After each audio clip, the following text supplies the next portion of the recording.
Il faut que votre cerveau fonctionne. Je disais encore hier et je le répéterai demain, que ce que nous voulons, ce que nous visons dans votre éducation, c'est de réveiller justement le bâtisseur de nation qui dort en chacun de vous. C'est de réveiller le créateur qui dort en chacun de vous. Et cela suppose donc une réforme qui mette l'accent sur la rationalité, sur les facultés créatrices de l'individu et sur l'indépendance intellectuelle de l'individu. Voilà le but que vise mon enseignement en tout cas. Et si je ne l'atteins pas, c'est bien regrettable. En tout cas, si vous voulez,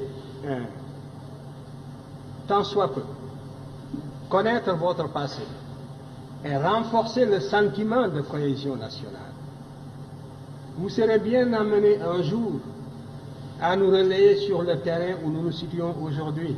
C'est moi qui vous le dis. Je crois que le mal que l'occupant nous a fait n'est pas encore guéri. Voilà le fond du problème.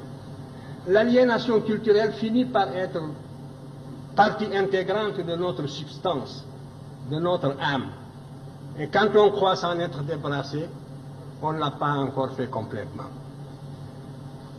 Souvent, le colonisé ressemble un peu, ou l'ex-colonisé même, ressemble un peu à cet esclave du 19e siècle, qui, libéré, va jusqu'au pas de la porte, et puis revient à la maison parce qu'il ne sait plus où aller. Il ne sait plus où aller.